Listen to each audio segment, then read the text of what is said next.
Video title: Preparing for Truth. Video location: and still at home. I heard a podcast the other day from the church that I was brought up in, and it was based on fake news. There was a fair amount covered, but they were talking about truth and how we decide what is true. And the reason I enjoyed it so much was because it's something I've talked about before, and because over the last couple of years, my perspective on how we come to the conclusion of truth has changed. I'll put a link to the podcast at the bottom of my YouTube video. I recommend it. I'm not doing videos to force anybody to believe what I believe. I know that what I believe is against the grain. It's the minority view, and that's okay. Also, I am not the source of truth. I want to search for truth, and I believe I'm growing and advancing and making mistakes as I go on this journey. And that should be okay as well. I promise you,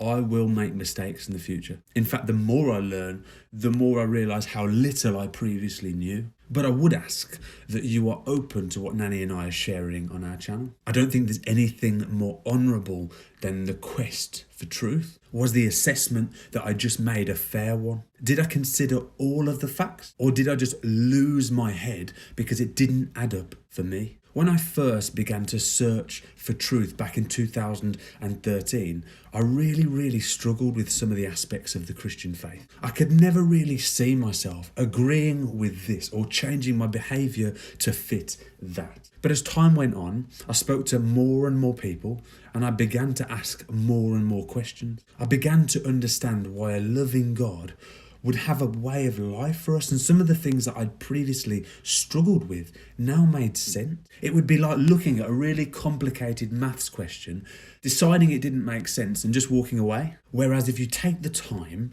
read through the equation, ask where you need help, gradually as you work your way through, you realise how it comes to that conclusion. I was quickly reminded about how I originally felt about some of these things: anger, upset, and just a pure rejection of information the first time it came through. I soon learnt that new information doesn't always sit well with us, but just because it's different doesn't mean it's wrong.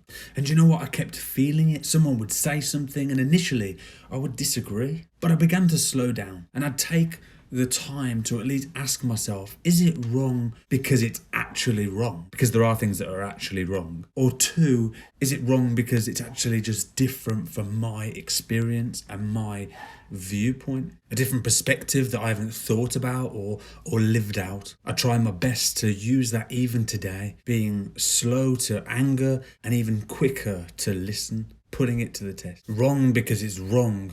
Or is it just different? 2020 was the year of the opinion. It seemed cool to come out with outrageous statements that would be either one-sided or the other.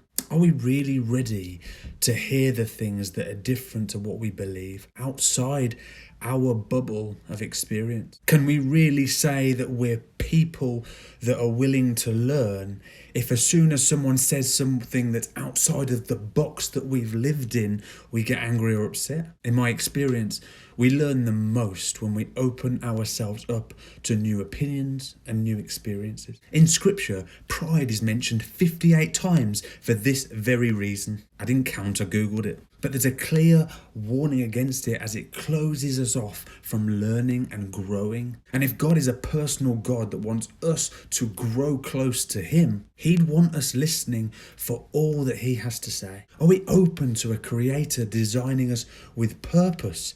Or is everything happens for a reason just something we say to make ourselves feel better? Thanks, guys.